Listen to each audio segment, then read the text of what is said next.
Entonces vamos a dar paso a la siguiente conferencia de esta jornada tan intensa e interesante, y vamos a seguir con Amada Pellico.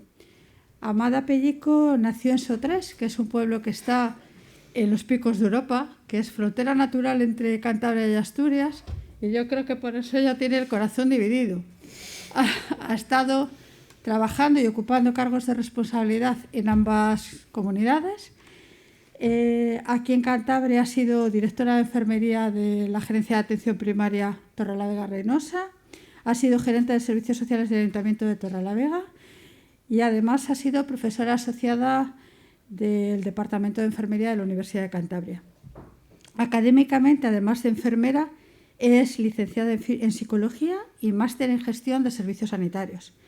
Pero cuando yo le he preguntado a ella cómo quería que la presentase o cuál la hacía, me ha dicho que es que de lo que más orgullosa se siente y de lo que más entusiasmada está es porque ha conseguido el doctorado en Ciencias de la Salud. ¿Lo ha conseguido? No.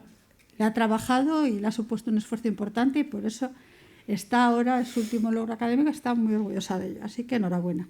Actualmente es enfermera en el Centro de Salud de Suances.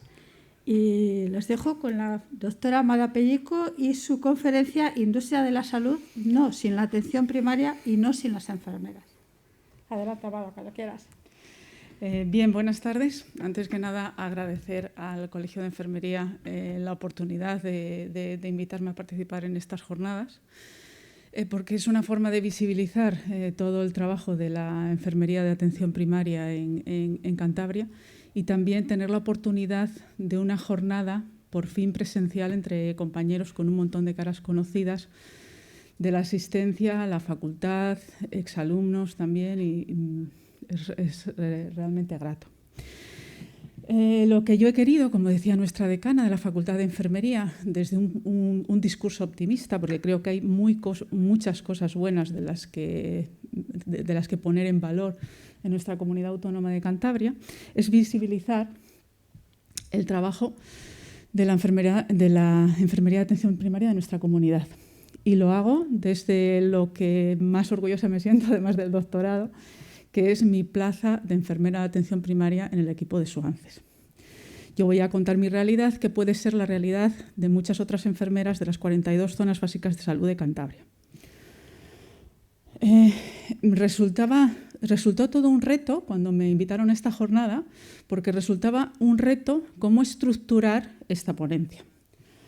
Por supuesto, tenía que hablar del pasado inmediato, que parece presente por lo cercano, pero ya es pasado, y el presente de la atención primaria de salud, en la pre y en la situación de pandemia. Y luego he querido visibilizar todos esos cuidados de enfermería en atención primaria a lo largo de todas las etapas de vida del paciente, porque al fin y al cabo somos enfermeras de familia. A la hora de hablar de atención primaria, necesariamente tenemos que sentar las bases históricas. ¿Cuándo se sientan las bases de la atención primaria de salud? En la Conferencia de Alma-Ata de 1978. Afortunadamente, esos eran los objetivos de salud para el año 2000 y estamos en España y en las regiones de la cornisa cantábrica, en Cantabria, en uno de los lugares con quizás ciertos retos demográficos, pero en un lugar privilegiado en cuanto a cómo se implantó la atención primaria de salud en nuestro sistema de salud en España. La Ley General de Sanidad de 1986 sentó las bases de toda la organización de nuestro sistema de salud actual y además sentó las bases de la atención primaria de salud. Recordemos el Real Decreto de 1984, donde esa red ya existente de consultorios, de atención primaria municipal, de aquellos médicos de cabecera, practicantes de atención primaria, aprovechó toda esa red ya existente y creó toda la estructura de zonas básicas de salud y centros de salud. Como ejemplo podemos poner nuestra región, Cantabria. ¿Qué supone una zona básica de salud? Unir geográficamente o organizativamente una población de unas características similares y una geografía similar. Con el epicentro de un centro de salud y con el liderazgo de un equipo multidisciplinar de atención primaria, en el que a las enfermeras se les ha dado un papel fundamental. Como ejemplo podemos tener desde el centro de salud de la calle Vargas, donde tenemos mucha población con muy poquita dispersión, a, en el otro extremo, el centro de salud de la zona básica de salud de Liébana, con poca población, mucha dispersión y una red importante de consultorios periféricos. Al final, ¿de qué se trata? De llevar la atención primaria de salud a cada familia y a cada hogar. Nos decía la conferencia de Alma-Ata que algo por lo que teníamos que luchar es por luchar contra la desigualdad en el estado de salud de la población. Eso fue en 1978, hace 41 años. Y esto es un mapa relativamente reciente de cuál es el estado de cobertura de vacunación contra el coronavirus a nivel mundial. Veis que esos objetivos que se planteaban en Alma-Ata a nivel mundial no se han logrado. Pero, como os decía, estamos en una región privilegiada en cuanto a igualdad en salud, porque tenemos un sistema público y universal de cobertura sanitaria. Bien, en esa situación, en el pasado inmediato, ¿cuál era nuestro reto? ¿A qué nos estábamos enfrentando? A esa pirámide de población. Yo cuando hablo habitualmente de cuidados de enfermería siempre me resulta muy gráfico utilizar una pirámide de población porque eso es el reto al que nos enfrentábamos. Pocos nacimientos, mucha población. Bueno, la pirámide de población al fin y al cabo del mundo desarrollado. Y con condiciones de salud crónicas que se van sumando. Tenemos del orden de 30.000 pacientes crónicos complejos en nuestra región, una región como decía el consejero Marcano esta mañana, que supone el 1% de la población española. Toda esa carga de cronicidad y una carga de patología muy ligada a los hábitos de salud, con lo cual la tarea de educación para la salud, para esa promoción de conductas saludables, era nuestro reto y nuestra labor hasta hace relativamente poco. Pero ¿qué sucedió? Que unido a esto, porque esto sigue existiendo, la realidad nos atropelló de la noche a la mañana. Eso es una imagen de marzo de 2020. Vosotros habréis vivido que la administración en general, la organización sanitaria es muy lenta. Llevamos muchísimos años para tomar cualquier decisión, por ejemplo, el reconocimiento de una especialidad de enfermería. Sin embargo, en esa situación, en días, tuvimos que hacer cambios brutales en la forma de trabajar y de organizarnos, ¿de acuerdo? Seguíamos haciendo lo mismo, pero además nos enfrentábamos a una epidemia mundial y yo me quedo con una frase que decía el párroco de Cabrales, me alegra que Maite haya hablado de mi lugar de origen, decía en plena pandemia don Pedro que el hombre se había creído el dueño de la creación. Cierto es que en estos países desarrollados todo lo achacábamos a los hábitos, la cronicidad. Pensábamos que una enfermedad infecciosa no iba a poder con nosotros. Eso era propio de países pobres o del pasado. Pero la realidad nos dio una bofetada. Y entonces, día a día, y ola a ola, hemos tenido que reestructurar el trabajo. Y en atención primaria de salud no trabajamos igual en la primera ola, donde la atención primaria de salud, yo en ese momento estaba en un puesto de coordinación en el Principado de Asturias, hubo que replegarla por completo, porque claro, a toro pasado, todos sabemos muy bien a lo que nos enfrentamos, pero en ese momento no sabíamos cuál era la realidad. Y la única realidad que teníamos palpable era lo que les había pasado 2 semanas antes en Italia, ¿verdad? ¿Recordáis esos momentos, no? Replegamos toda la primera línea de salud porque no nos podíamos permitir que los profesionales de primera línea cayeran, ¿de acuerdo? ¿Qué hicieron las enfermeras de atención primaria de salud? Desde dentro de los centros de salud, llamar a sus pacientes, porque somos enfermeras de familia, y el mensaje que transmitíamos era no salgáis de casa. Para lo que necesitéis nos llamáis. No salgáis de casa, protegeros. Van pasando las olas. Llegó esa ola de noviembre que nos hizo temer por nuestro sistema de las unidades de cuidados intensivos. La realidad pasó a ser distinta. Y es que tenemos, aparte de la propia pandemia de enfermedad infecciosa, 3 olas consecutivas, 3 problemas. Primero, la propia ola de patología de enfermedad infecciosa. Esos datos grotescos de mortalidad de marzo de 2020. Segundo, la patología que quedó desatendida porque la atención sanitaria priorizó la atención a la pandemia. Es decir, cánceres que no se diagnosticaron todo lo precozmente que hubiera sido necesario, patología cardiovascular descompensada, lista de espera quirúrgica más aumentada aún, ¿de acuerdo? Segunda ola de patología. Tercera ola, que puede ser tercer tsunami que nos está viniendo encima ahora, la salud mental. Decía nuestro consejero por la mañana, no somos seres aislados, el otro nos hace a diario mejores. Me he quedado con esa frase. Ahora lo que nos tenemos que enfrentar es a ese reto de la salud mental.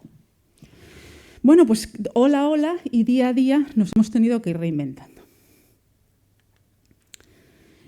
Y entre otras cosas, aparte de todo lo que os voy a contar, que las enfermeras de atención primaria hacemos a lo largo de la etapa del ciclo vital de la población, hemos tenido que hacer el seguimiento telefónico de los casos positivos aislados en el domicilio con sintomatología leve, el seguimiento de los contactos estrechos, los test de antígenos, la vacunación, la recuperación cuando vuelven del domicilio de esos casos graves que han estado en intensivos, recibirlos de nuevo en domicilio, ¿de acuerdo?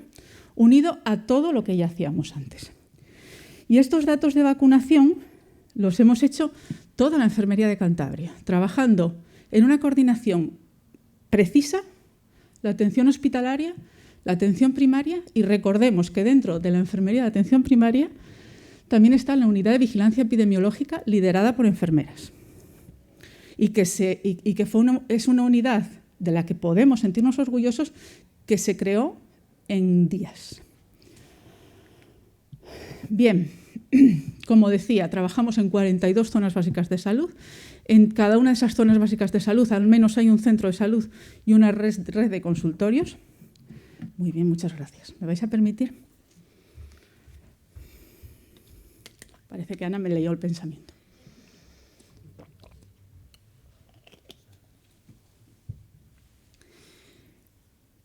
En cada uno de esos centros de salud tenemos diferentes enfermeras, diferentes perfiles de enfermeras que trabajan en equipo. Tenemos enfermeras especialistas en obstetricia y ginecología, matronas, que es otra de las grandes potencias de nuestra red de atención primaria. Al lado de otras regiones vecinas como Asturias, hace más de 15 años, corrígeme María, si me equivoco, que contamos con matrona en todas las zonas básicas de salud de la región. Tenemos enfermeras dedicadas a la asistencia pediátrica, también prácticamente en todas las zonas básicas de salud. Tenemos enfermeras generalistas comunitarias, de enfermeras de adulto, y además tenemos otra potencia importante, porque siempre utilizamos el término enfermeras para hablar de las diplomadas y las graduadas. Pero tenemos técnicos de cuidados auxiliares en enfermería en prácticamente todas las zonas básicas de salud. Y es un papel muy importante en la gestión de los centros de salud. Luego, cuando hablemos de gestión, hablaremos de las compañeras técnicos de cuidados. Vale, vamos entonces a hablar de las diferentes etapas del ciclo vital. El trabajo de nuestras compañeras matronas, que son enfermeras de atención primaria. Aquí tenemos un buen ejemplo de cómo ese conocimiento científico se aplica en la práctica clínica diaria. no todos vamos a tener tiempo de leer artículos científicos, pero lo que sí tienen que hacer nuestros gestores es darnos unos procesos estandarizados de trabajo basados en evidencia científica. Y un ejemplo es ese protocolo de atención al embarazo y puerperio, donde ofrecemos de una manera universal a todas las mujeres de Cantabria que planean ser madres una serie de visitas de seguimiento donde se les va ofreciendo todos esos cuidados basados en evidencia. Además de eso, las matronas son capaces de reinventarse y un buen ejemplo es lo que hicieron en pandemia. Tenían los programas de preparación a la maternidad y paternidad que eran presenciales en los centros de salud, pero han sabido adaptarse y subirlo a una plataforma de redes sociales. Yo creo que es para reconocerlo y estar orgulloso de ese trabajo. Una vez que nacemos, pasamos a otro profesional de enfermería. La enfermera que en cada zona básica de salud se ocupa de esos cupos de pediatría, de ese cupo o cupos de pediatría. De nuevo, toda esa red de cuidados, de revisiones del niño sano, programas de vacunación, está estructurado en un proceso basado en evidencia científica. ¿De acuerdo? Y ahí las líderes son las enfermeras. ¿De acuerdo? Además, la promoción de hábitos saludables desde la infancia, eso es un ejemplo, cuando hablábamos de la importancia, la compañera de pediatría de SOANCES, ahí os pongo una captura de Google Maps, porque tenemos el grandísimo privilegio de tener el centro de salud enfrente del colegio de atención, del colegio de primaria y muy cerquita del instituto de secundaria. Además del trabajo en consulta, somos enfermeras de comunidad y salimos a la calle, ¿vale? Y salimos a los colegios. Se ha hecho muy visible el papel de la enfermera en vacunación a raíz de la pandemia. Ya hemos conseguido ese 70% de cobertura vacunal en tiempo récord los profesionales de enfermería de los diferentes ámbitos asistenciales.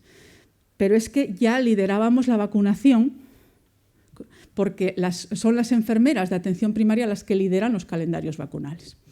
Y no solamente los calendarios vacunales de esos niños que nacen en Valdecilla, sino pautas aceleradas de vacunación a niños que nos llegan de otros lugares. ¿De acuerdo?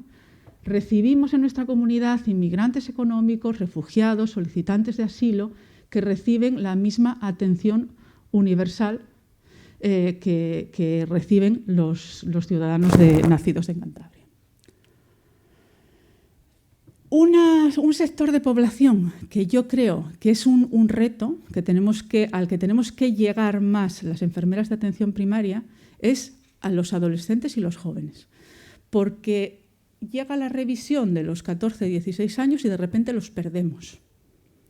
Ahí hay una nube de gente que no conocemos, ¿no? Un sector de población perdido. ¿Y tiene necesidades de salud? Sí, por supuesto.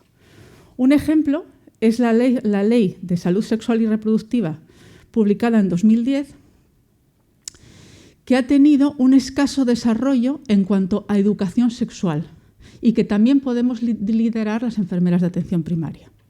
Como espejo en el que mirarnos, el programa Ni ogros ni princesas de educación sexual que se lleva a cabo en Asturias. Está liderado desde el ámbito educativo, pero en colaboración con las enfermeras de atención primaria. Es un programa con un bagaje extenso y que lleva años funcionando y que podemos copiar en nuestra comunidad. Además, consumo de drogas. Puede bajar el consumo de alcohol, el consumo de tabaco, pero aumenta el consumo de cannabis, hipnosedantes, cocaína, ¿de acuerdo? Es otra realidad que vivimos, que supone problemas de salud mental. La violencia de género, prevenirla ya desde la juventud, ¿vale? La buena noticia es que los accidentes de tráfico han dejado de ser la primera causa de muerte en la población joven, pero la mala noticia es que ahora pasa a ser el suicidio la primera causa de muerte en juventud. Y esto es un tabú para nuestra sociedad. Cuesta incluso en el Instituto Nacional de Estadística hallar datos sobre tasas de suicidio. Es mucho más fácil encontrar sobre tasas de cáncer. Cuesta menos decir que la gente se muere de cáncer a decir que la gente se suicida. Llegamos a la madurez y aquí está el núcleo de lo que popularmente venimos haciendo. ¿De qué se muere la gente? De enfermedades cardiovasculares, de cáncer y de enfermedades respiratorias. ¿De acuerdo? Teníamos, como decimos, todas esas condiciones de paciente crónico. Además, los pacientes crónicos no son diabéticos, hipertensos, fumadores, sino que son varias cosas a la vez. Y además viven solos y además tienen problemas para pagar la factura de la calefacción. ¿De acuerdo? Y esa visión integral la tenemos las enfermeras de atención primaria. Prevención primaria, promocionando hábitos saludables que impidan que esas condiciones de morbilidad y mortalidad aparezcan. Prevención secundaria, liderando o aconsejando a los pacientes participar en los programas de diagnóstico precoz. Y prevención terciaria, una vez que se da una condición crónica, evitar complicaciones. ¿De acuerdo? Y ser el referente de nuestros pacientes de atención primaria. ¿Cómo se estructura esa prevención primaria? En el programa de actividades preventivas y de promoción de la salud, que de nuevo periódicamente se revisa, se publica y tenemos ahí ese producto científico aplicado a la práctica clínica diaria. Los programas de deshabituación tabáquica y los diagnósticos precoz de cáncer de cervix, endometrio, colon, mama, ¿de acuerdo? Donde nosotras como referentes, porque somos la persona referente del centro de salud para nuestras familias, aconsejamos habitualmente a los pacientes participar en esos programas. Ahora bien, ¿cómo veníamos atendiendo a los crónicos clásicamente y cómo debemos atenderlos ahora? Hace unos años, cuando no existía receta crónica en Cantabria, que otra de las potencialidades que fuimos una comunidad autónoma pionera y ejemplar para otras en la implantación de receta crónica, las enfermeras dispensábamos esos tratamientos de larga duración en consulta y lo uníamos con el seguimiento de los pacientes crónicos. Al final se generaban un montón de visitas con muy poco contenido y haciendo a los pacientes muy dependientes de la consulta de la enfermera de atención primaria. Tenemos que hacer a los pacientes más independientes y más capaces de gestionarse su patología en el día a día. No tiene ningún sentido que nuestros pacientes hipertensos vengan a tomarse la tensión en consulta. Nos dice la evidencia científica que es mucho más fiable una automonitorización de la presión arterial. Pero lo que sí tenemos que tener claro nosotros es esos problemas de adherencia terapéutica. Nos decía la doctora Paz antes, ¿por qué los pacientes con patología respiratoria no utilizan bien los inhaladores? Eso es parte de nuestro trabajo habitualmente en consulta, ¿no? Hacer hincapié en esa adherencia. Y además, en esas visitas de los pacientes crónicos a las consultas de enfermería, optimizamos la visita. Es decir, ¿qué hay que hacerle saber? Hay que hacer al paciente partícipe de su patología y de sus riesgos y de esa prevención terciaria.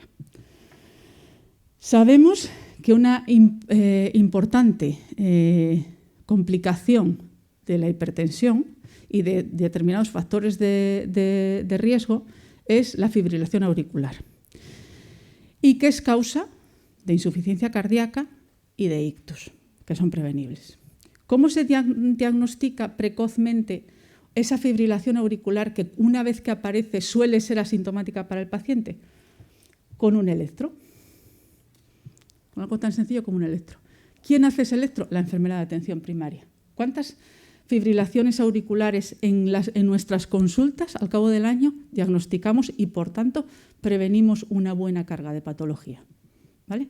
Para eso tienen que venir los crónicos. El mismo ejemplo, la exploración del pie diabético, que supone la prevención de amputaciones, con lo cual prevenimos morbilidad y deterioro funcional. Aprovecho para decir que los cuidados del pie diabético es una de las guías del proyecto BPSO que se ha presentado al proyecto para implantar en la Gerencia de Atención Primaria, como cuidados basados en evidencia. Tenemos que basar en evidencia lo que hacemos. Os he puesto 2 ejemplos, pero también tenemos que basar en evidencia las estrategias de no hacer, ¿de acuerdo? Porque hay rutinas en consulta, esa cronoevidencia, esto lo hacemos porque siempre lo hemos hecho así, que sabemos que no tiene ningún sentido. Una estrategia de no hacer, no indicar el autoanálisis de glucosa en pacientes diabéticos tipo 2 no insulinizados. Vengo a que me mire el azúcar, no tiene ningún sentido. Y nuestros pacientes lo entienden perfectamente si se lo explicamos y les hacemos partícipes de cómo vamos a hacer ese control. ¿Cómo dice la evidencia que tenemos que hacer ese control? Bueno, como decimos, unido a todo este trabajo, hacemos además lo propio de la pandemia. Clásicamente, las enfermeras de adulto, por decirlo de alguna manera basado en nuestra organización, liderábamos los calendarios vacunales de adulto. Y también la campaña de vacunación de la gripe. Ese titular del diario Montañés, que a veces la prensa puede ser desafortunada, en este caso no, es real. El año pasado, en noviembre del 2020, se vacunaron más que en toda la campaña previa anterior. Se vacunó en tiempo récord de la gripe. Eso lo hicimos las enfermeras de atención primaria. Pero además estamos sentando las bases de 3 hábitos fundamentales: mascarilla, higiene de manos y distancia. También dentro de la educación en hábitos saludables, educamos en esos hábitos de prevenir enfermedades infecciosas. Ya no tanto prevenir enfermedades crónicas, sino además esas enfermedades infecciosas que ahora emergen.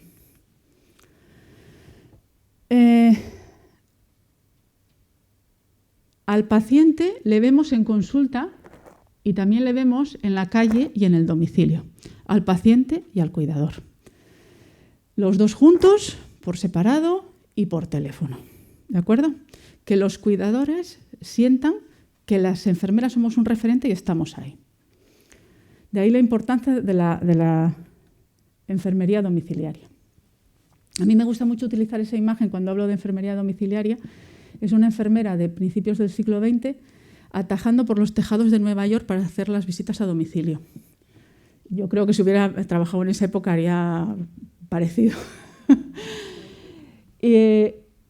Creo que la atención domiciliaria, si bien puede dar cierto temor de entrada, es donde mejor se conoce a los pacientes y a las familias, donde los ves en su terreno y no ellos en el tuyo. Y la atención domiciliaria no necesariamente se tiene que limitar a pacientes con encamamiento o problemas de desplazamiento. Depende del momento, de su momento vital o de determinadas circunstancias, podemos hacer la visita tanto en el centro de salud como en el domicilio. No nos encasillemos a tengo que hacer, no tengo que hacer. Vamos a dar accesibilidad en función de cada momento. Hemos hecho también atención domiciliaria en la pandemia para visitas de las programadas de rutina en situación de pandemia y para visitas a pacientes COVID positivos en domicilio. ¿De acuerdo? Esa es una foto de los compañeros que llevaron la gestión de las residencias de pacientes dependientes en el área 6 en Asturias, que eso es otra parte de la atención domiciliaria, porque hay pacientes que su domicilio son centros residenciales y también dependen de las enfermeras de atención primaria. Nada, 3 minutos. Sí, yo estoy acabando. Cuidados paliativos. Los cuidados, una enfermedad terminal se dice que es una enfermedad irreversible, cuyo pronóstico vital es un máximo de 6 meses. Eso está muy claro y muy objetivo cuando se trata de enfermedades oncológicas.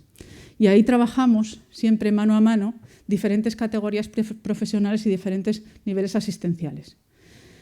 Pero no es tan objetivo cuando se dan deterioros cognitivos y funcionales a lo largo de muchos años, por ejemplo, en el caso de demencias seniles. Y ahí la diada de cuidador es la enfermera de atención primaria con el cuidador principal. Y hacemos cuidados en las etapas finales de la vida. La atención al duelo. El cuidado de la etapa final de la vida no finaliza con el fallecimiento del paciente. También hay que cuidar a esa persona que queda en una situación de duelo, con una visita presencial, con una llamada telefónica, atender otros problemas sociales. Tenemos en la codificación de información de atención primaria, que va más allá que la clasificación internacional de enfermedades, los problemas sociales. Y un episodio que se puede abrir es vivir solo, la atención a la soledad no deseada. Eso también lo hacemos las enfermeras de atención primaria. Y unido a todo esto, me vais a permitir un momentín que haga hincapié en esta cuestión. Hace 10 años, en un máster de gestión sanitaria, dijo una mujer gran gestora en servicios de salud de nuestra comunidad, que los pacientes residentes en instituciones para personas dependientes tenían el mismo derecho a recibir cuidados de su equipo de atención primaria que todos los demás, porque su domicilio era esa institución. Eso es cierto, pero no es lo mismo atender a un paciente dependiente en su domicilio con su cuidador que atenderlo en una institución. Hay otra carga de trabajo, hay otra forma de organización y no es lo mismo tratar con un cuidador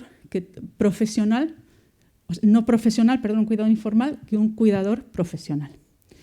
Unido a todo esto que os he relatado de la atención en todas las etapas de la vida y la atención a la pandemia, las enfermeras de atención primaria de Cantabria, dado que no hay enfermeras disponibles para el propio Servicio Cántabro de Salud, luego menos aún para instituciones privadas, estamos asumiendo en todo o en parte los cuidados de los centros de atención a dependientes de nuestras zonas básicas de salud. Liderazgo y gestión. Brevemente, y ya acabo. Tenemos distintas figuras de líderes formales en nuestros centros de salud. Por supuesto, somos las líderes informales para nuestros pacientes y nos adoran, pero hay distintos líderes formales: coordinador médico, responsable de enfermería, responsable del mostrador. A ver por qué no puede liderar un centro de salud una enfermera. Eso es un debate encima de la mesa, lo dejo para el debate. Y esos líderes formales están compaginando su asistencia, su trabajo asistencial, con el trabajo de organización. Y en la gestión de un centro de salud, una figura fundamental, el técnico de cuidados auxiliares de enfermería. Lo dijo muy bien esta mañana Diego Ayuso. Si haces un ahorro en el capítulo de recursos materiales, al final estamos hablando de eficiencia. Y eso ahí es un papel fundamental, las auxiliares de enfermería, en la gestión de todos los recursos materiales y en la gestión de los procesos como la gestión de laboratorio, pruebas, etc. Y bueno, la potencialidad de la atención primaria. Tenemos que acercar, y ahí es lo que hacen nuestros líderes formales e informales, acercar esa gestión a la realidad de cada zona. No son lo mismo el Centro de Salud de Los Castros o el Centro de Salud de General Dávila que la zona básica de salud de Líbano. Bien, pues aquí finalizo. Esa foto del atardecer desde la playa de Los Locos, perdonad, pero tengo que presumir de mi zona básica de salud, se la he robado al presidente Revilla. Espero que me perdone. Quedo a su disposición para el debate. Muchas gracias, Amada. Yo creo que ha quedado bien claro el recorrido y que la industria de la salud no puede estar sin todo lo que hacemos en atención primaria, las enfermeras de atención primaria y todo lo que nos queda por hacer, porque ha quedado, yo creo que patente, los campos que tenemos un poco más olvidados, ¿vale? Bueno, damos la oportunidad ahora a que haya alguna pregunta. Vale, pues las dejamos yendo todas para el final. Pues muy bien, muchas gracias, Amada. Muy bien.